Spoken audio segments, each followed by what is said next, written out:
Hi, it's York, and welcome to another episode of Community Conversations presented by Port Hope Hyundai. This week, I've been driving the 2026 Hyundai Palisade, a three-row SUV that feels way more premium than you'd expect.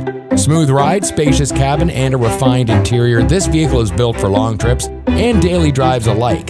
You'll find a dual 12.3-inch displays, a leather-wrapped cockpit, Bose audio, but what really stood out to me? The driver's ergo motion seat. It moves to reduce fatigue, support your posture, and on the calligraphy model even has a motorized massage for your back. This week, I'm having a conversation with artist, community advocate, and mom, Lee Higginson.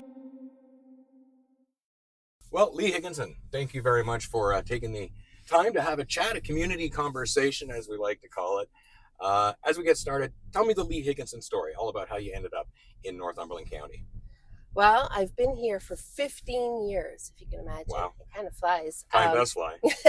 I was living in Ottawa, but I'm kind of local to the area. I have family roots in Hope Township and Peterborough and that area, and I was right at the edge of Charlie starting school and also having a suspicion that he was going to need a different level of care in that. Right. And no part of me wanted to be in a city and dealing with that.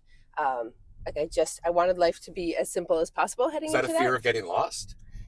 It's just, I feel like everything is harder in the city. Like, it's those things like where you have to get up at midnight and register kids for swim lessons so that you got a spot. Like, right. Having grown up in a small town, it just felt like that's what I wanted for my kids. Right. So, been here 15 years. So here you are. I've only got like 25 more before I'm a Port Hoper. Right. I know it does take a while. I know. I've been here 21 now, and I'm almost You're there. halfway there. It's pretty close. The first time we met, you were doing an event with Debbie Beattie at Port Hope High School with Flute Craft, and what really drew me to you was the simple way you took everyday materials and turned them into something that was just fantastic. And the kids in my care were just fascinated with it. Where do you get that inspiration from to be able to look at something and say, hey, that's art? Well, I think it comes from a couple different places. I've grown up in a very creative family, multi-generational creatives and photographers and artists. And I think I grew up thinking that's how everyone looked at the world. Right. And that everything could be art. And also, I guess Scottish heritage. Right. Like okay. Look at that accessible, low cost material item. It's interesting that you can go down as well and like to the beach. Yeah. And just a pile of rocks. Yep. And be able to arrange them in such a way and see how they fit together to give meaning to something. Yeah. I mean, there's never any intention behind it. I mean, during COVID, I did specifically kind of go down there to do something specific, but typically it's just you see one piece that looks like it's going to fit with another piece and it spirals from there. It's a meditation, right? Like, it's a moving meditation for people who are too hyperactive to sit still and meditate. Right. Okay. Right. So look around and take that moment, because just being in this space where you're hearing the waves in the water is good for you. And then if you kind of give yourself a little project, you've just bought yourself 10 or 15 minutes of like quiet brain time. Right. Right. So, and I'm delighted because John Shaw Remington, who's, an internationally famous dry stone person, has been down at West Beach all summer and kind of just showing off his skills. Right.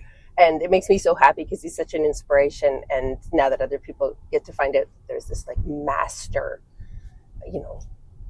who lives in Port Hope and who's just kind of doing his art down there for all to appreciate. So it just feels like a cool movement. So are you always on? Are you always looking for something, looking for art in something? Or do you get that downtime? Oh, I mean, I'm not looking for it. It's just there. Right. For sure. Like I've always been that weird kid that saw faces in tree trunks. And like it's an unavoidable part, for better or worse, that you don't ever check out. Right. Of that way of seeing things. It's like the way a shadow falls or anything like that. It's a perpetual kind of cycle of seeing these moments. Talk about how lucky you are to live in Port Hope, where you get the street views in Port Hope that just seem to have these magical moments automatically. You tend to be in the right place at the right time to catch a certain feeling as you're, say, looking down Walton Street or looking up Walton Street or looking up the Ganaraska River. Yeah. I mean, Port Hope's amazing, right? Because it's such a hilly town that every, 100 meters, you're at a completely different elevation point. Like, there's no flat ground. And so, there's a non-stop opportunity to see things at a different angle. And there's a spot on the top of Dorset West when you're kind of coming down the hill and you look through and you can see the Coburg Water Tower so clearly. And I always think it's the funniest angle to see it. And, this connection between the two communities and how it's just right there. And when you see it from that angle, it looks like it's just right down the hill. Right down the hill. And it kind of is. Exactly. So you mentioned seeing things from a different angle. With that, I want to sort of talk about Charlie. Yeah. When you talk about seeing things from a different angle, let's talk about Charlie. I mean, I guess everything we just discussed in terms of the way I grew up and the kind of quirky experience I had really did set me up. Like, if you want to be the kind of person that believes everything happens for a reason, I mean, he was born to the right space. He was born at the right time to the right mother, I think, in a lot of ways. But he is infinitely wiser and, more connected to things than I will ever understand. And it's a challenge and a privilege to raise someone who sees life in such a different way than the norm. Talk to us a bit about the changes in community attitude since Charlie was born. The progress that's been made. I mean, you don't think that in 19 years things change that much, but they really, really do. And the community perspective on like neurodivergence has really evolved dramatically since he was diagnosed. He was diagnosed at 4 years old, just before he started JK.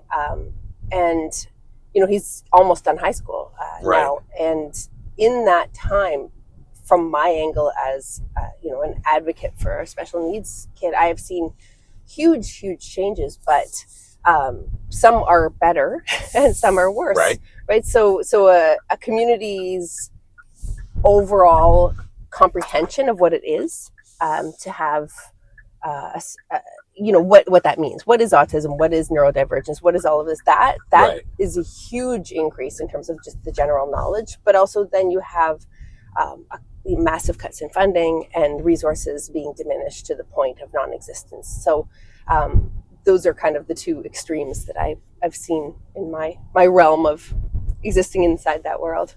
We'll take it back to kind of where we started about the small town. Talk about the advantage of being in a small town and your circle and being a support there for Charlie. Because I find that in my own life too, with my kids and my care. I mean, there's no question that being in a community where somebody like Charlie can be a known entity is a benefit from my perspective. Like, I don't know that everyone would want that, but I have very little ego associated with the idea that I can do it all. Like, I can't do it all for him. And the team, I started to add up the number of professionals in different ways that have had contact with him, that have helped him along the way. And it's just, you wouldn't believe the number of even educators who've come in contact with him. Last week when he received that academic award, which was for a normal, a mainstream class, to get the highest mark in a mainstream class. And I post it just because it feels like a happy moment to share. That alone is something that I was talking with a friend yesterday. I don't quite understand how to put a finger on his magic. Like, the idea that 800 people would see that on Facebook and that it's shared across like so many different platforms.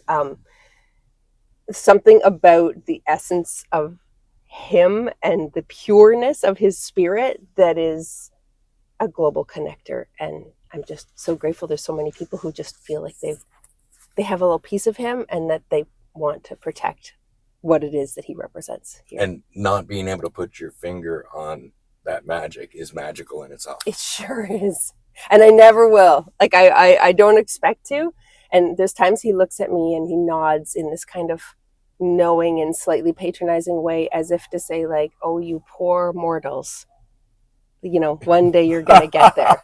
I love that. And it's something else. I say it's like raising a modern era Buddha and never really knowing what you're doing. That is absolutely incredible. You mortal. Thank you very much, Leah. Thank you very much. Have a great day.